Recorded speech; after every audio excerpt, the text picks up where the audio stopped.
N atom और group of atoms which makes a carbon compound और organic compound reactive and decides its properties और functions is called a functional group.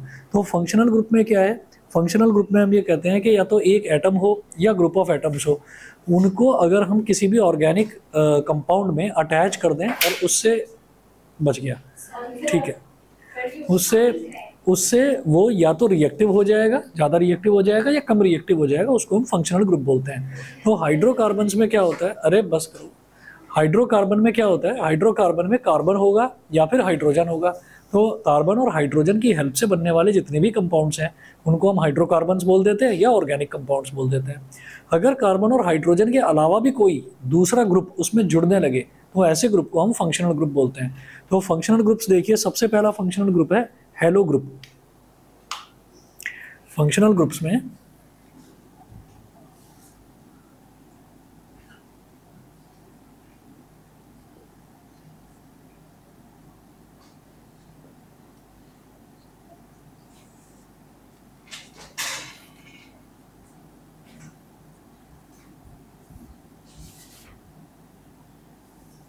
Hello group,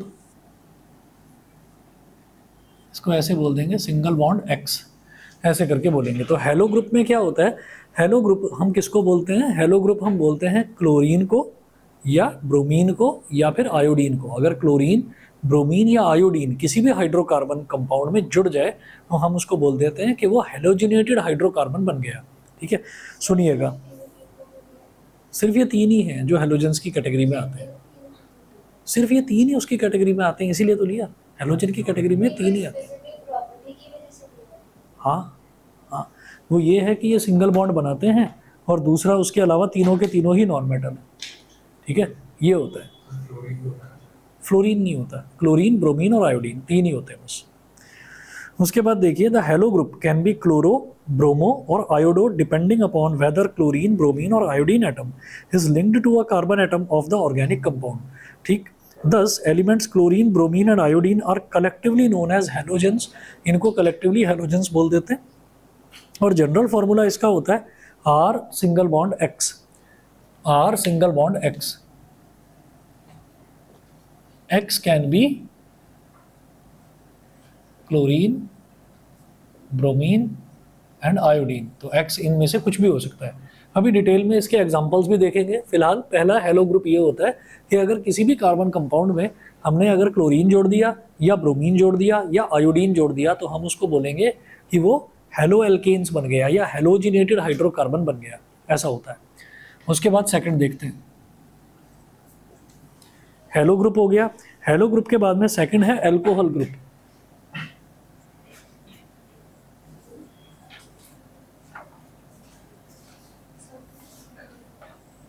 alcohol group, alcohol group में क्या होता है, alcohol group में होता है सिंगल बॉन्ड OH। तो अगर किसी भी कार्बन के कंपाउंड में, किसी भी ऑर्गेनिक कंपाउंड में हमने सिंगल बॉन्ड लगाकर और OH जोड़ दिया, उसमें OH को अटैच कर दिया, तो हम ये कहेंगे कि वो एल्कोहल बन जाता है। ठीक है, देखिए, the alcohol group is made up of one oxygen atom and one hydrogen atom, one oxygen atom and one hydrogen atom joined together. The alcohol group is also known as alcoholic group और hydroxyl group. इसको alcoholic group या फिर hydroxyl group भी बोल देते हैं। और इसका जो जनरल फार्मूला है, इसका जनरल फार्मूला होता है R सिंगल बॉन्ड OH। अब ये R जो है, इस R में किसी ने पूछा नहीं कि R क्या है, R क्या होता है, एल्काइल ग्रुप। एल्काइल ग्रुप क्या है कि कोई भी मीथेन है, सॉरी कोई भी एल्केन है, उस एल्केन में से हमने एक हाइड्रोजन को निकाल दिया तो वो methyl group, sorry alkyl group बन जाता है। एल्काइल ग्रुप क्या होता है कि जैसे मान लीजिए मीथेन है, CH4 होता है, उसमें से एक हाइड्रोजन निकाल दिया तो मिथाइल बन गया। ईथेन है, ईथेन में से एक हाइड्रोजन निकाल दिया तो वो इथाइल बन गया। तो उसकी जगह, वो जो हाइड्रोजन निकाला है उसकी जगह आपने OH अगर जोड़ दिया तो वो इथाइल बना, और इथाइल के साथ आपने OH जोड़ दिया तो उसको कहेंगे इथाइल अल्कोहल। ठीक है, कॉमन नेम वैसे उसको जो है आप इथेनॉल भी कह सकते हैं, इथेनॉल। मीथेन में एक हाइड्रोजन निकाल दिया, OH जोड़ दिया तो मीथेनॉल वो कहलाएगा। यहाँ पर क्या होता है RX, यहाँ पर क्या है कि आपने एक हाइड्रोजन हटा दिया, फॉर एग्जाम्पल ये कर दिया CH4 था, एक हाइड्रोजन हटाया, क्लोरीन लगाया, तो इसको क्या बोलेंगे, इसको बोलेंगे क्लोरोमीथेन, क्लोरोमीथेन या फिर मिथाइल क्लोराइड, दोनों ही नाम ठीक है। क्लोरोमीथेन बोल दो या मिथाइल क्लोराइड बोल दो, एक ही बात है, ठीक है। हाँ जी, सफिक्स और प्रीफिक्स वही है, मैंने बताया ना, जैसे यहाँ पर है ये वाला, तो इसमें अगर मान लीजिए मैं क्लोरीन को बाद में यूज कर रहा हूँ तो क्लोरीन क्या कहलाएगा, वो सफिक्स कहलाएगा, अगर उसको बाद में लगा रहे हैं। ना ना ना, वो इसमें यूज होता है, अल्कोहल में यूज होता है, अल्कोहल में सफिक्स होता है ओल, ठीक है ना। अभी आगे एल्डिहाइड करेंगे उसमें अल होता है, हाँ वही चीज। तो ये हो गया अल्कोहल ग्रुप। अल्कोहल ग्रुप का जनरल फार्मूला ROH। उसके बाद थर्ड है एल्डिहाइड ग्रुप। एल्डिहाइड ग्रुप क्या होता है, CHO, RCHO।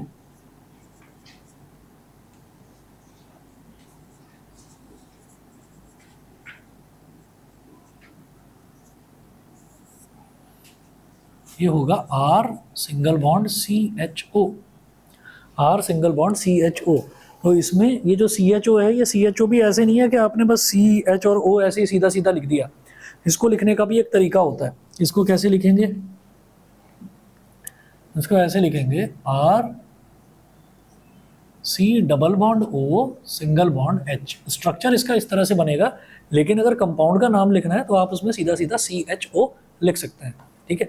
इसमें ऐसा होता है कि अगर मान लीजिए हमारे पास कोई भी एल्केन है, उसमें से हमने एक हाइड्रोजन निकाल दिया तो वह एल्काइल बन गया।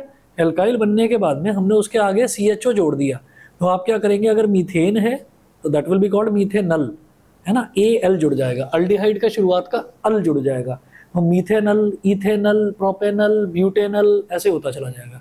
सारे एग्जाम्पल सबके स्ट्रक्चर अभी देख लेंगे, ठीक है। थोड़ा सा फर्क भी है इसमें और अल्कोहल में, वो भी बताएंगे। अच्छा आगे चलते हैं, ये तो एल्डिहाइड हुआ। एल्डिहाइड के बाद चौथा आता है ketone group. Ketone group,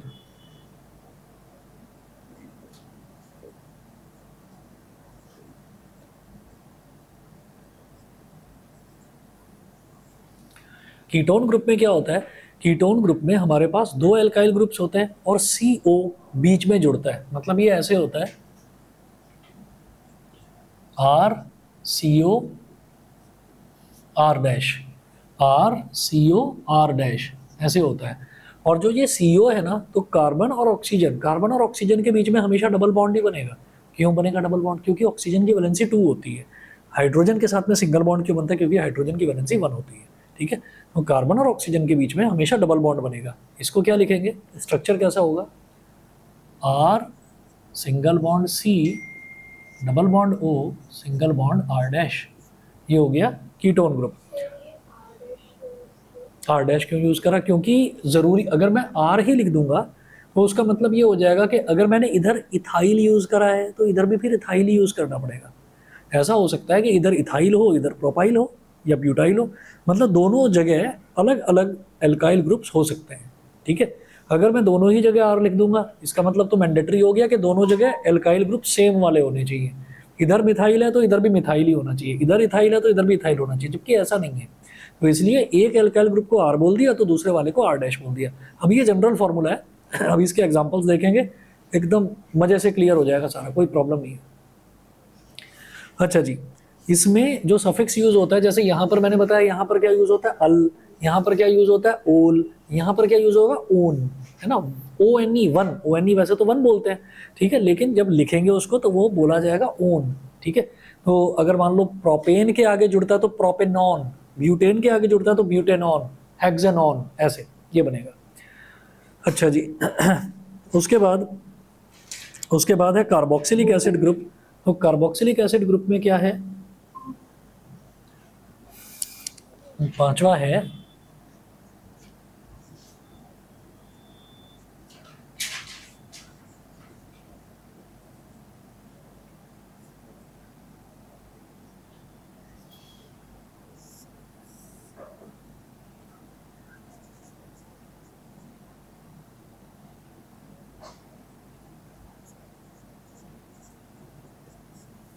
RCOOH, carboxylic acid group.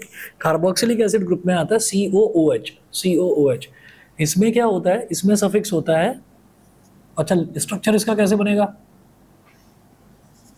R C double bond O single bond OH। R C double bond O single bond O H, तो ये बन जाएगा कार्बोक्सिलिक एसिड। और इसमें सफिक्स होता है oic acid.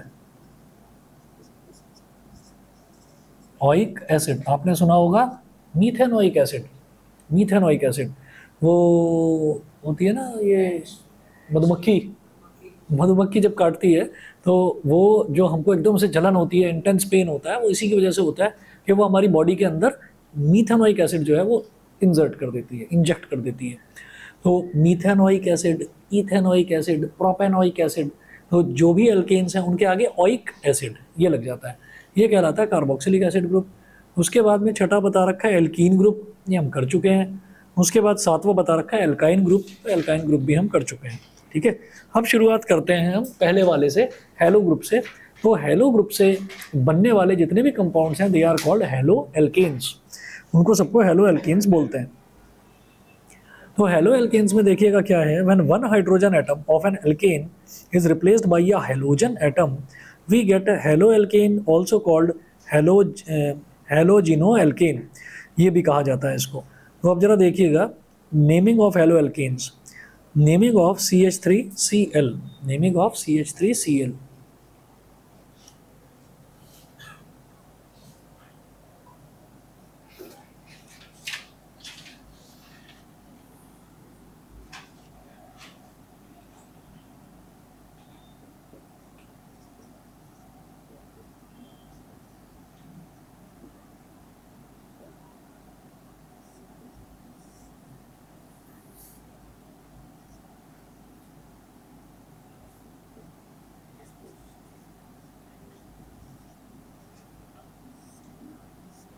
Naming of CH3Cl क्या बोलेंगे,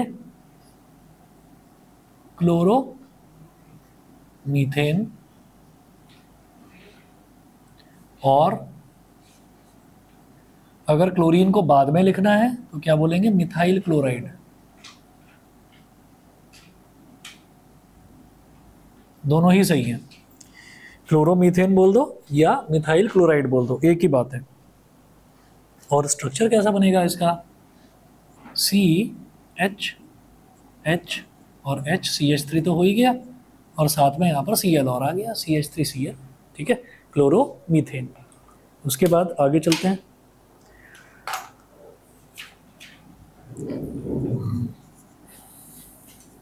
नेमिंग ऑफ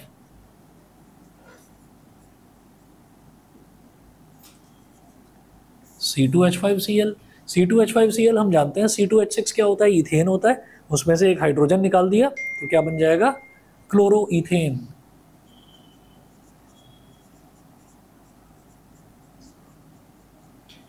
क्लोरो इथेन और इथाइल क्लोराइड।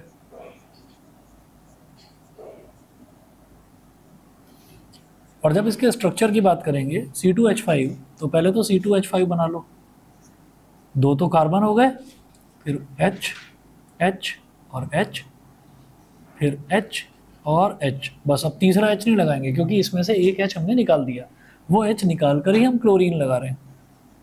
तो दो तो, हाँ हाँ नीचे लगा लो, नीचे लगा लो या इस वाले में लगा लो, कहीं भी लगा लो, कोई प्रॉब्लम नहीं है।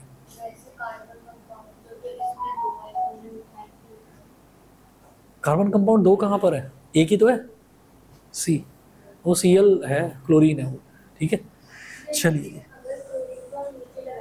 हाँ फॉर्मूला तो यही रहेगा ना।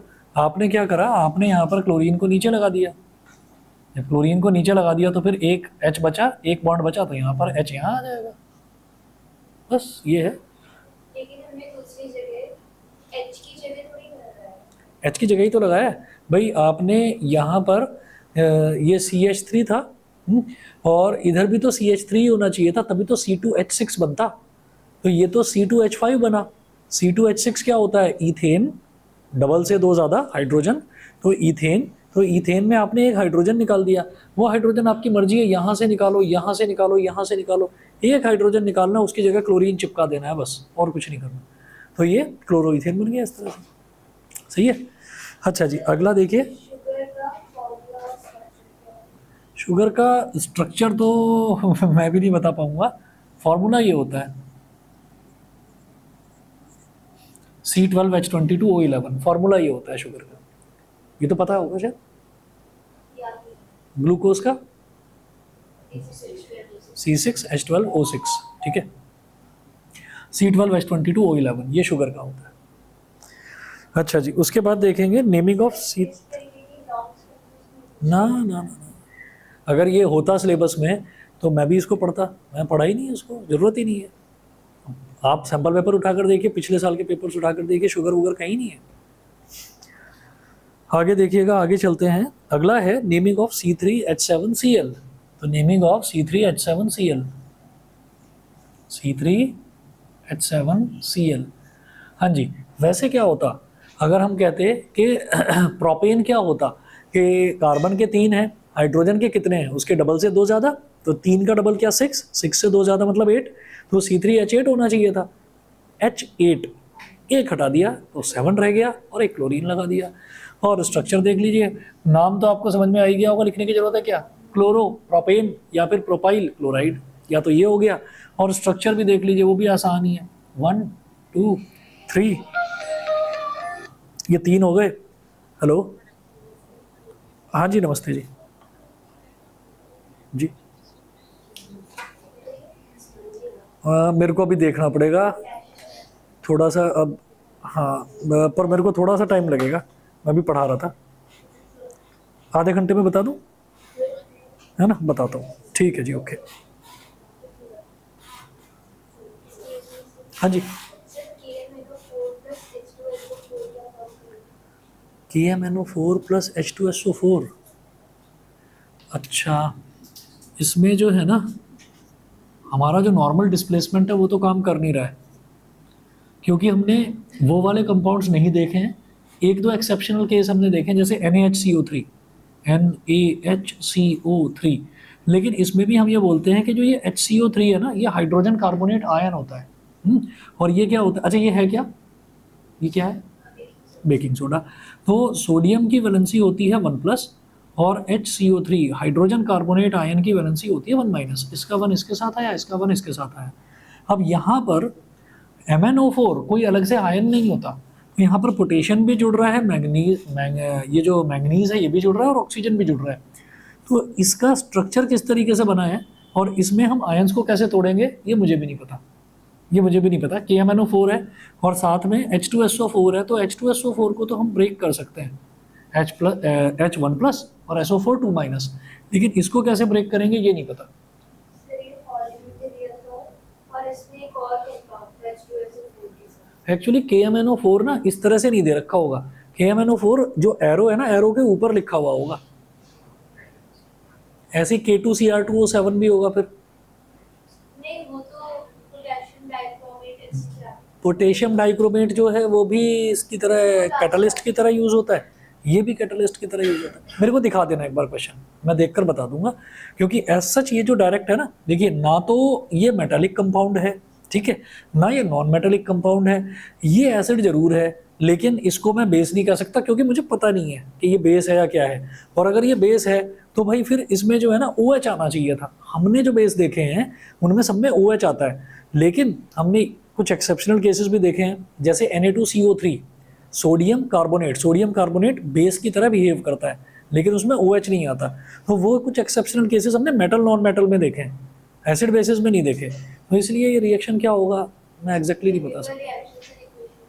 मेरे को दिखा देना, मेरे को दिखा देना एक बार क्वेश्चन, मैं देखकर बता दूंगा। कुछ चीज़ें होती हैं जो थोड़ा सा अलग वो दे देते हैं, तो उसको हमें समझ कर पढ़ना पड़ेगा क्या है। चलिए जी, मैं आगे चलता हूँ।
अब देखिएगा नेक्स्ट देखेंगे हम अल्कोहल्स। तो अल्कोहल्स में क्या होता है, अच्छा इसका स्ट्रक्चर देख लीजिए, 3 कार्बन है, तो हाइड्रोजन हाइड्रोजन हाइड्रोजन। अब तक आप कंफर्टेबल हो ही चुके होंगे, इसमें कुछ ऐसी दिक्कत है नहीं।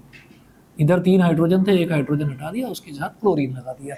हम क्लोरीन के पीछे पड़ गए, जरूरी नहीं है क्लोरीन है, ब्रोमीन लगा दो तो यही क्या कहलाएगा, ब्रोमोइथेन। आयोडीन लगा दो तो ये क्या कहलाएगा, आयोडो इथेन, या फिर इथाइल आयोडाइड, या फिर इथाइल ब्रोमाइड। ठीक है, तो ये कोई इसमें प्रॉब्लम नहीं है, हमने सिर्फ क्लोरीन क्लोरीन लगाकर देख लिया। अच्छा जी, इसके बाद एल्कोहल्स, द हाइड्रोक्सिल ग्रुप, ये जो OH होता है ना, OH को क्या बोलते हैं, हाइड्रोक्सिल ग्रुप बोलते हैं। The hydroxyl group attached to a carbon atom is known as alcohol group. The general formula of alcohols is CnH2n+1 single bond OH, where N is the number of carbon atoms in one molecule of the alcohol. तो naming of alcohols,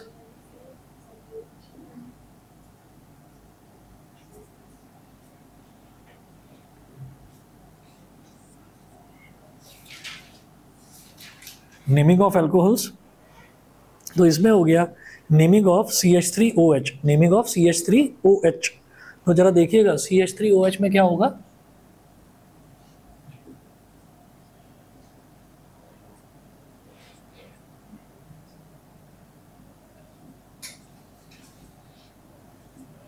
तो 3 hydrogen लगे हुए हैं और फिर single bond यहाँ पर OH लगा दिया। ठीक है, तो क्या हो जाएगा,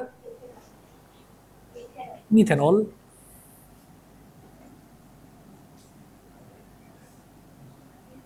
मीथेनॉल, तो ये जो है, तो चोट लग जाती है ना, तो चोट लगने पर दवाई आती है लगाने के लिए, तो वो जो दवाई है उसमें मीथेनॉल होता है, और जलन होती है इसको लगाते एकदम से, ऐसे एकदम लगता है। डेटॉल में भी कुछ होता है, मीथेनॉल का कुछ क्वांटिटी डेटॉल में भी होती है, और उस पर लिखा रहता है only for external use not for consumption. ठीक है, क्योंकि कुछ लोग क्या करते हैं, कुछ लोग उसको पी भी जाते हैं, डेटॉल को पी जाते हैं, चोट पर लगाने वाली दवाई को भी पी जाते हैं, ना समझी में नहीं, समझदार बनते हुए। क्यों, क्योंकि मैं नशे में टल्ली हो गया, क्या है वो गाना, नशे में टल्ली हो गया, मीथेनॉल पीते नशा हो जाता है। ठीक है, तो लोग अपना झूमने लगते हैं और झूम के फिर कहीं गिर पड़ते हैं। ठीक है, ये करते हैं, लेकिन मीथेनॉल को कभी भी कंज्यूम नहीं करना चाहिए। क्यों, क्योंकि मीथेनॉल को कंज्यूम करने से परमानेंट ब्लाइंडनेस तक हो जाती है, लोग अंधे भी हो जाते हैं, फिर चलते हैं ऐसे ऐसे करके। ये क्या हुआ था भाई साहब, आप डंडी लेके क्यों चल रहे हो, मैंने कुछ दिन पहले झूमने की कोशिश करी थी, तो मैं आप झूम ही रहा हूँ हमेशा के लिए। ठीक है, तो वो ऐसे झूमते हैं फिर।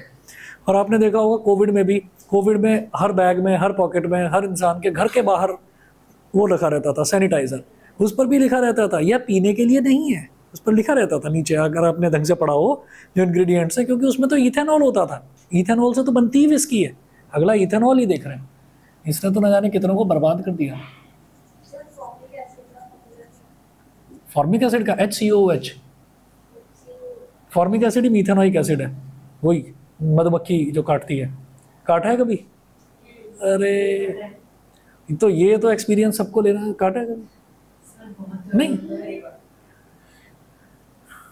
ये एक्सपीरियंस तो होना चाहिए सबको, हालत खराब हो जाती है। और अगर यहाँ पर काट ले या यहाँ पर काट ले या यहाँ पर काट ले, आंख ही बंद हो जाती है, इतनी सूज जाती है वो, तब चाइनीज जैसे लगने लगते हैं। C2H5OH। एक बार क्या हुआ, छोटे थे हम, मैं और मेरा भाई, हम छोटे थे, मैं शायद 6th या 7th क्लास में रहूँगा, वो मेरे से 2 साल छोटा है। तो घर का जो दरवाज़ा था वो अंदर वाले रूम से थोड़ा दूरी पर था, उसके चिल्लाने की आवाज़ है, बहुत तेज चिल्लाए, आ ऐसे करके चिल्लाया। मैंने कहा पता नहीं आज क्या हो गया, क्योंकि हमारे घर के बाहर ना पेड़ वेड़ बहुत थे, बंदर भी आ जाते थे, कई बार कुत्ते भी आ जाते थे। कुत्ते ने, बंदर ने काट लिया, और वो खड़ा हुआ है वहाँ पर, एक पैर ऐसे कर रखा है उसने, आगे निकाल रखा है ऐसे करके, चप्पल पहन रखी थी। मैंने कहा क्या हुआ, रोए जा रहा बुरी तरीके से, कह रहा इस कुत्ते ने मुझे काट लिया है ना। तो मैंने कहा भाई कुत्ता कहाँ है, तो कह रहा इसने, तो वो ततैया था, ततैया, वो उसको मतलब गुस्से में उसको कुत्ता बोल रहा है। ठीक है, कि जैसे कहते थे ना इस कुत्ते ने मुझे मारा, तो ऐसे ही इस कुत्ते ने मुझे काट लिया। तो मैंने देखा तो उसकी छोटी वाली जो उंगली है, छोटी वाली उंगली अंगूठे जितनी बड़ी हो चुकी थी, है ना। वो दोनों को आप कंपेयर कर लो, ऐसा सूजता है, और फिर उसके अंदर 2-3 दिन में ठीक भी हो जाता है। ठीक है, तो अभी बताऊंगा उसका भी क्या इलाज है कभी। अच्छा हमने करा था शायद, एसिड बेसिस वाले चैप्टर में करा था, हाँ उसके ऊपर, हाँ उसके ऊपर क्या है कि वो चाकू पर भी ना, चाकू भी ज़्यादा साफ सुथरी स्टील वाली नहीं होनी चाहिए, लोहे वाली चाकू होनी चाहिए। बेकिंग सोडा से भी हो जाता है। और चाकू से क्यों होता है? आयरन वाली चाकू होनी चाहिए, जो अब नहीं मिलती घरों में, आजकल स्टील वाली फैंसी चाकू मिलती है। बहुत अच्छी बात है। आयरन वाली चाकू जो है कभी भी चमचमाती हुई ग्रे कलर की नहीं होती, डार्क कलर की हो जाती है। क्यों? क्योंकि सब्जी काटते हैं ना, उसमें पानी भी पड़ता है, तो जब पानी पड़ता है यानी कि मॉइस्चर, एटमॉस्फेयर में एयर, तो उसके ऊपर बारीक सी एक लेयर डिपॉजिटेड रहती है रस्ट की, बहुत बारीक सी, नुकसान नहीं करती बॉडी को, बहुत बारीक सी लेयर होती है। और उससे होता क्या, वो बन जाता है आयरन ऑक्साइड। वो जो आयरन ऑक्साइड है, वो आयरन ऑक्साइड एक क्या होता है, metallic oxide. Metallic oxides are basic in nature, वो बेसिक होते हैं नेचर में। और मधुमक्खी ने काटा तो उसने क्या डाल दिया, एसिड डाला, एसिड के ऊपर आपने उसको रब कर दिया, यानी कि बेस को न्यूट्रलाइज हो गया, तो फिर सूजन होती ही नहीं है। ठीक है, तो अब जरा सुनिए, C2H5OH, C2H5OH,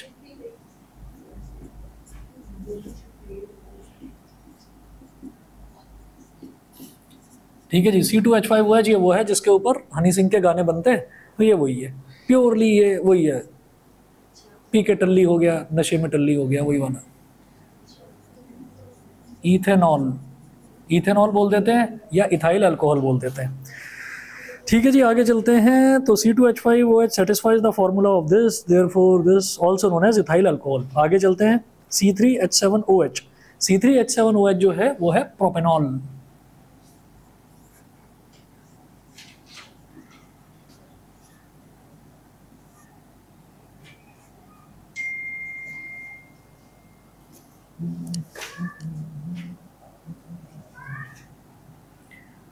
one, two, three, four, five,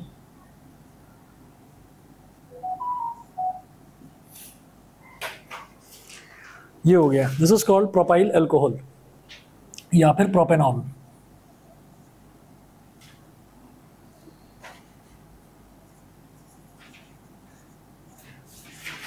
propanol या फिर प्रोपाइल अल्कोहल। उसके बाद पेज नंबर 28 पर आ जाइए। पेज नंबर 28 पर बोल रहे हैं, राइट द मॉलिक्यूलर फॉर्मूले of the fourth and fifth members of the homologous series of carbon compounds represented by the general formula CnH2n+1OH। CnH2n+1 यानी कि एल्काइल, CnH2n+1 मतलब एल्काइल है ना, एल्काइल के आगे OH लगा दिया तो क्या बन गया, एल्कोहल बन गया। ठीक है, तो वो कह रहे हैं कि इसके ना फोर्थ मेंबर और फिफ्थ मेंबर का आपको क्या बताना है, मॉलिक्यूलर फार्मूला बताना है। फोर्थ मेंबर और फिफ्थ मेंबर, भाई फोर्थ मेंबर क्या हो गया, पहला मेंबर क्या है, n=1 के लिए, दूसरा n=2 के लिए, तीसरा n=3 के लिए। फोर्थ मेंबर क्या है, ब्यूटेन में से हाइड्रोजन निकालो, OH लगा दो, ब्यूटाइल अल्कोहल या ब्यूटेनॉल। तो जो अगला क्वेश्चन है उसका मैं आंसर लिख रहा हूँ सीधा सीधा। फोर्थ मेंबर जो है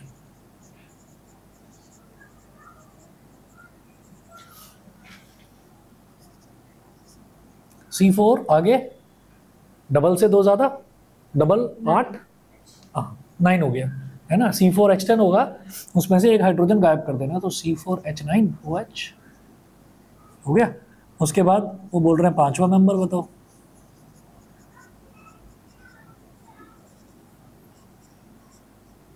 C5H11OH।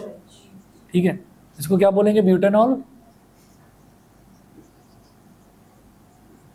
ब्यूटेनॉल, घर में पोछा लगता होगा कभी फिनाइल का, उसका जरा फिनाइल का जो फिनाइल होता है ना, उसको जरा पीछे पलट कर देख लेना कि क्या चीज़ है, ब्यूटेनॉल होता है उसके अंदर, फिनाइल के अंदर। कुछ नालायक इसे भी पी जाते हैं, पता है कि नहीं, होते हैं ऐसे कुछ बिगड़ैल होते हैं जिनको, जो कबीर सिंह देखकर जो बड़े हुए हैं ना, वो करते हैं ये काम, ब्यूटेनॉल। चोट लगती है, जैसे नहीं चोट नहीं, जैसे गुम चोट लग गई, आयोडेक्स वगैरह लगा लिया, तो कुछ जो होते हैं ना बिगड़ैल, वो ब्रेड के ऊपर आयोडेक्स लगा कर खा जाते हैं। हाँ, और फिर अगले दिन उठते हैं सुबह कि मैं किसी और दुनिया में घूम कर आया हूँ, ऐसा होता है। और ऐसे लोगों से बचकर रहने की आदत है, ऐसी चीज़ों से बचकर रहने की आदत है, वो नॉर्मल इंसान की तरह घूमते हुए नजर आएंगे, आपको पता भी नहीं चलेगा। जैसे किसी ने इसका सेवन कर रखा है, तो उसको तो उसके तो दूर से बास आएगी, बदबू आएगी, तो आप दूर से हट जाएंगे, आप समझ जाएंगे कि तो बचकर रहना है भाई इससे, ये कुछ भी हरकत कर सकता है। ठीक है, और ऐसे जो होते हैं ना, जो ये आयोडेक्स खाकर आ जाते हैं, उनके साथ क्या है चक्कर, बेनाड्रिल, पता होगा आपको। आपको कफ सिरप एक शीशी, अगर वो केमिस्ट आपको जानता है तो दे देगा, लेकिन अगर जानता नहीं है ना, वो कहेगा डॉक्टर का प्रिस्क्रिप्शन दिखाओ भाई, कफ सिरप नहीं दूंगा मैं। अरे 10-10 बोतलें खरीद लेते हैं कफ सिरप की, पी गए उसको पागलों की तरह। तो वही है कि बिगड़े हुए लोग हैं, कुछ भी करते हैं, फिर मर भी जाते हैं जल्दी, फिर मर भी जाते हैं, करते हैं ऐसा। 5th मेंबर, तो ये क्या है, पेंटेनॉल।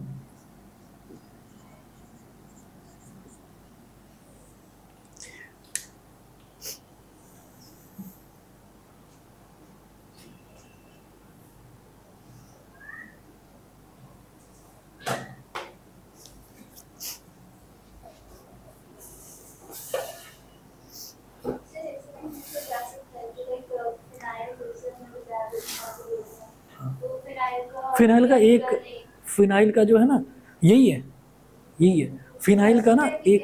हाँ हाँ हाँ हाँ, पूछा जा सकता है। उसमें होता क्या है ना कि मैं ये नहीं कहता हूँ कि आपको मतलब घर में अगर फिनाइल यूज़ होता होगा तो उसमें सिर्फ यही चीज़ होगी। जैसे फॉर एग्जांपल टॉयलेट साफ़ करते हैं, टॉयलेट क्लीनर, तो उसमें HCl होता है, बहुत कम क्वांटिटी में होता है।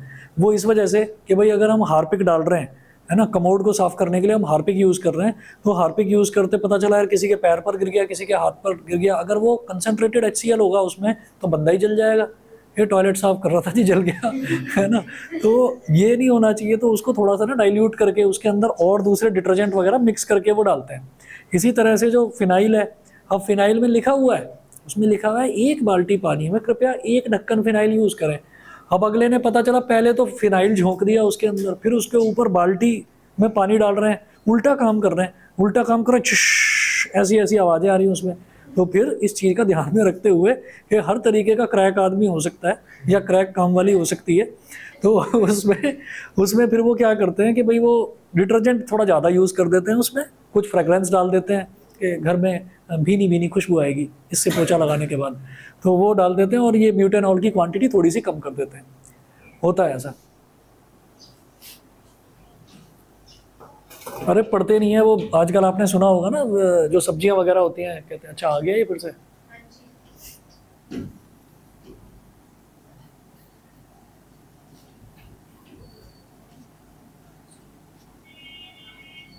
अगर ये हंस पड़ा ना, अगर ये हंस पड़ा तो इसे देख के तुम सब हंसोगे। पता है क्यों? साइड के दांत हैं, बीच का मैदान खाली है, बस साइड के 2 दांत दिखाई देंगे, डरावना सा लगेगा। अनंत की उसमें से आवाज आई। हाँ अनंत बताओ। अरे कुछ नहीं, अपने बेटे की बात कर रहा था। वो आ गया था पीछे से।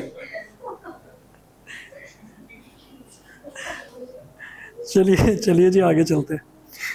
तो राइट द मॉलिक्यूलर फॉर्मूले of the 4th and 5th members of homologous series. तो ये तो सभी को क्लियर हो गया होगा, ब्यूटेनॉल और पेंटेनॉल। इसके बाद आगे चलते हैं। आगे नेक्स्ट क्वेश्चन है, calculate the difference in the molecular फॉर्मूले एंड मॉलिक्यूलर मासेस फॉर, बता दो ऐसी, CH3OH क्या है, मीथेनॉल, और C2H5OH। देखिए फर्स्ट पार्ट है CH3OH एंड C2H5OH। तो मीथेनॉल और इथेनॉल, इन दोनों में वो कह रहे हैं कि इनका ना मॉलिक्यूलर फॉर्मूले में और मॉलिक्यूलर मासेस में डिफरेंस बताएं। दोनों अल्कोहल हैं, यानी कि सेम फैमिली को बिलोंग कर रहे हैं, सेम फैमिली को बिलोंग कर रहे हैं। तो ये क्या है, मीथेनॉल, और ये जस्ट उससे अगला है इथेनॉल। तो दोनों में डिफरेंस कितने का होगा, CH2 का। मॉलिक्यूलर मास में डिफरेंस 14U। हाँ ठीक है। उसके बाद है C2H5OH, C3H7OH। कुछ हुआ नहीं है इसको, ताज़ा ताज़ा चीखना सीखा है अभी, तो और चीख चीख के दिखाए सिखाएगा, तब तक चीखेगा जब तक खांसी ना आने लगे।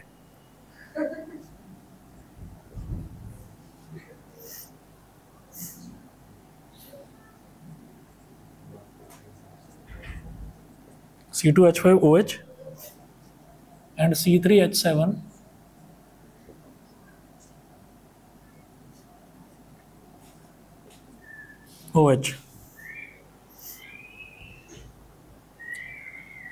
तो इथेनॉल और प्रोपेनॉल, तो इसमें भी जो डिफरेंस है वो CH2 का रहेगा। देख लीजिए ना, कार्बन का 2 है इधर एटम, इधर कार्बन का 3 एटम है, तो कार्बन में कितना डिफरेंस हो गया, 1 का, हाइड्रोजन के 7 एटम, हाइड्रोजन के 5 एटम, तो 7 - 5, हाइड्रोजन में भी 2 का। OH इधर भी है, OH इधर भी है, तो OH में तो कोई डिफरेंस है ही नहीं। वो हाइड्रोजन में 2 का डिफरेंस और कार्बन में 1 का डिफरेंस, तो CH2 हो गया। और मॉलिक्यूलर मासेस में कितना डिफरेंस, 14U। ऐसे ही अगला है C3H7OH और C4H9OH, दोनों में CH2 का और 14U का डिफरेंस रहेगा।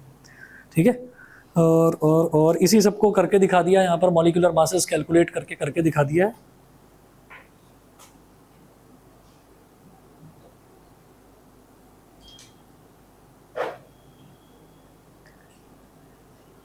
अच्छा, आगे और पूछ रहे हैं ये सेकंड पार्ट, फर्स्ट पार्ट में। ये तो ABC पार्ट्स हुए। फर्स्ट पार्ट में आगे है, is there any similarity in these 3? हाँ, तो पहले ही देख लिया हमने, सिमिलैरिटी है, सारे के सारे अल्कोहल फैमिली को बिलोंग कर रहे हैं, ये हो गया। सेकंड पार्ट देखिए, arrange these alcohols in the order of increasing carbon atoms to get a family. अरे बड़ा मुश्किल है। Can we call this family a homologous series? भाई इसको इंक्रीजिंग कार्बन एटम्स के उसमें अरेंज करना है। इंक्रीजिंग कार्बन एटम सबसे छोटा तो यही है ना, CH3OH, तो ये हो गया इंक्रीजिंग कार्बन एटम्स। लो, पहले में CH3OH, ठीक है, दूसरे में C2H5OH और तीसरे में C3H7OH।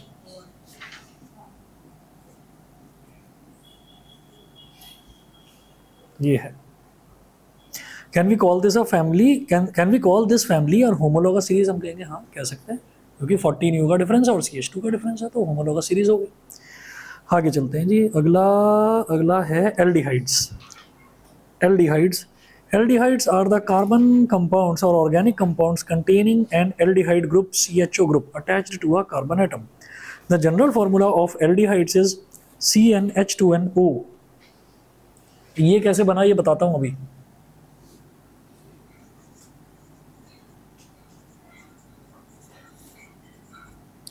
Aldehydes actually general formula तो वही है, CnH2n+1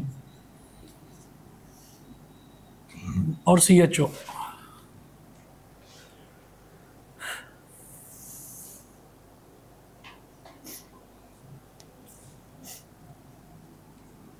लेकिन इन्होंने क्या लिखा है, इन्होंने लिख रखा है CnH2nO।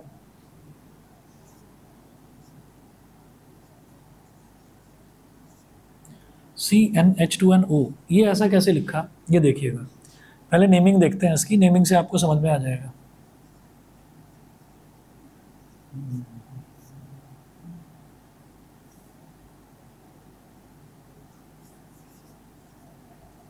If n is equal to 1, then aldehyde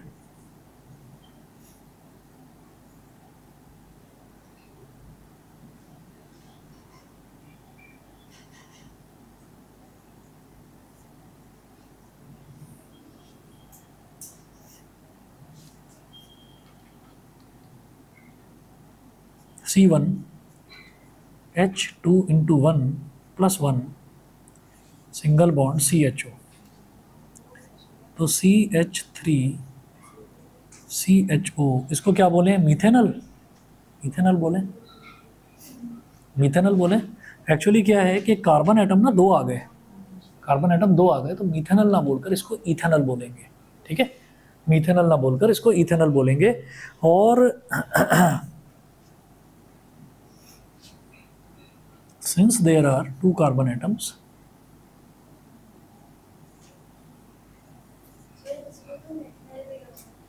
हाँ, नहीं, वो कुछ और देख रहे हो तुम। It is called ethanal.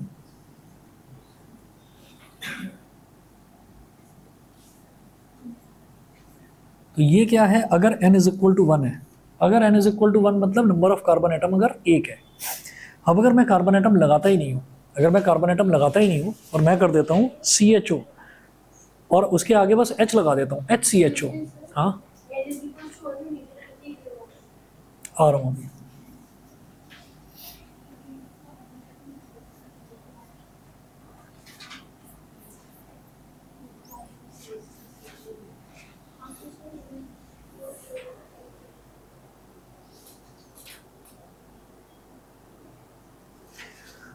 Page number 29 पर हो, सबसे नीचे है ना।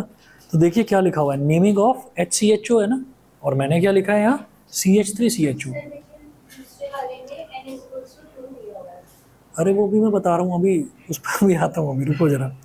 तो ये सबसे पहले हमारा इस फॉर्मूले के हिसाब से, ये वाला जो हमने फॉर्मूला बताया इस फॉर्मूले के हिसाब से हुआ।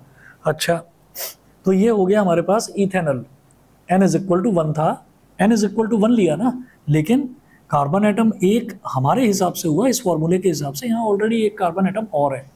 अब जरा हम देखेंगे कि ये फॉर्मूला जो बना है वो बना है CH3CHO, कायदे से यही लिखेंगे, लेकिन एक और तरीका है इसको लिखने का। इसको लिखा जा सकता है, कार्बन कितने हैं 2, तो यहाँ लिख सकते हैं इसको C2। हाइड्रोजन जरा बताइए कितने हैं, 3 और 1 4, तो C2H4, C2H4 हो गया। और उसके बाद एक O है तो O को लास्ट में लिख दिया, C2H4O। यहाँ तक क्लियर, यहाँ तक क्लियर। अच्छा जी, इसके बाद एक चीज और देखेंगे, ये तो n इज इक्वल टू 1 के लिए हुआ, हम कहेंगे if n is equal to 0, अगर n इज इक्वल टू 0 है तो कार्बन का एटम तो कुछ है ही नहीं ना, तो हम ये कहेंगे भाई CHO है, CHO का स्ट्रक्चर ऐसे होता है C double bond O single bond H, तो कार्बन का 1 2 3 3 तो बॉन्ड बन गए, एक बॉन्ड बचा है, तो वहाँ पर जब कुछ भी नहीं मिलता तो हाइड्रोजन लगा देते हैं, तो हाइड्रोजन लगा दिया, ये हो गया HCHO। यहाँ पर एक कार्बन है, एक कार्बन है तो इसको बोलेंगे मीथेनल, इसको मीथेनल बोलेंगे। और जब मीथेनल बोलेंगे तो फॉर्मूला जरा देखेंगे क्या बन जाएगा भाई, फॉर्मूला हो गया CH2O, तो C1H2O। तो इसको देखा फिर इसको देखा, तो ये समझ में आ रहा है कि इसका एक दूसरा जनरल फॉर्मूला बनाया जा सकता है। वो क्या बनाया जा सकता है कि कार्बन का 1, ठीक है, तो हाइड्रोजन का डबल हो गया, कार्बन का 2 तो हाइड्रोजन का डबल हो गया, यानी कि 4 हो गया। तो इसलिए ये लिख दिया इसका फॉर्मूला CnH2n और O, ये लिख दिया। इसके जनरल फॉर्मूला दोनों ही बिल्कुल सही है, दोनों बिल्कुल सही हैं। हमें एक्चुअली ये यूज़ करना है ऊपर वाला, नीचे वाले की ज़रूरत ही नहीं पड़ेगी आपको, ठीक है ना, हमें ऊपर वाला यूज़ करना है। आप दोनों में से कुछ भी लिखेंगे पूरी तरह से सही है। जब भी कभी फॉर्मूला लिखा हुआ आएगा ना, ये कोई भी कंपाउंड बना हुआ आएगा जो एल्डिहाइड होगा, उसमें लास्ट में CHO जरूर लिखा हुआ होगा। CHO अगर अलग से लिखा हुआ है और मैं सिर्फ ये रट कर चला गया तो मैं कंफ्यूज होना ही होना हूँ। आपको दो करने हैं, दोनों करने हैं। अगर कोई आपको ऐसा दिखाई दे कंपाउंड जिसमें लास्ट में केवल O लगा हुआ है, तो भी समझ जाना कि भाई ये एल्डिहाइड हो सकता है, उसको मैच करके देखना इस फॉर्मूले से, तो आइदर दिस और दिस, ये दो फॉर्मूले आपको लेकर चलने हैं एल्डिहाइड के, ठीक है। अच्छा जी, तो जो पहले वाला है, हाँ, तो अब हम ये कहेंगे कि ये जो शुरुआत वाला है ना, मीथेनल, मीथेनल का कॉमन नेम होता है फॉर्मल्डिहाइड, फॉर्मल्डिहाइड इसका कॉमन नेम है मीथेनल का। और इथेनॉल जो है, इथेनॉल का एक कॉमन नेम होता है, अरे अनंत भाई पता चल गया, ठीक है, समझ गया, इसका कॉमन नेम होता है एसिटल्डिहाइड, एसिटल्डिहाइड, ठीक है। इसी तरीके से CH3 CH2 CHO ये भी करा जा सकता है।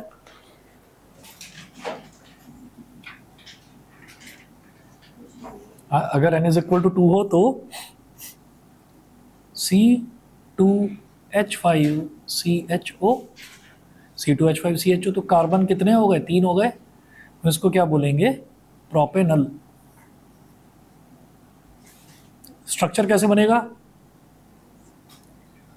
C ये दो C ये वाले हो गए, तो H CH3 H CH3 CH2, और ये जो CHO है ये ऐसे बनता है, C double bond O single bond H। कौन सा, नहीं, फॉर्मिक एसिड आएगा कार्बोक्सिलिक एसिड की कैटेगरी में। मैंने बताया ना, मीथेनोइक एसिड जो है, मीथेनोइक एसिड का कॉमन नेम है फॉर्मिक एसिड। जैसे मीथेनल का कॉमन नेम फॉर्मल्डिहाइड है, ठीक है, ऐसे ही मीथेनोइक एसिड का कॉमन नेम फॉर्मिक एसिड है। इथेनोइक एसिड का कॉमन नेम एसेटिक एसिड, वो चिली पोटैटो चाउमीन वगैरह में जो डालते हैं, एसेटिक एसिड, विनेगर वो, ठीक है। हाँ, इथेनोइक का अलग है, नहीं दोनों का सेम तो है। हाँ, तो वही तो है, CH3COOH, उसी को तो बोलते हैं CH3, C double bond O single bond O H, C O O H को लिखने का वो तरीका है। जैसे सी एच ओ को लिखने का तरीका है C double bond O H, ऐसे सी ओ ओ एच को लिखने का तरीका है C double bond O single bond O H, ऐसे होता है। तो एसिटिक एसिड का और आपका विनेगर का दोनों का फॉर्मूला बिल्कुल सेम है, एसिटिक एसिड ही विनेगर है, ठीक है ना। इतना कर लीजिए, बाकी नेक्स्ट क्लास में देखेंगे।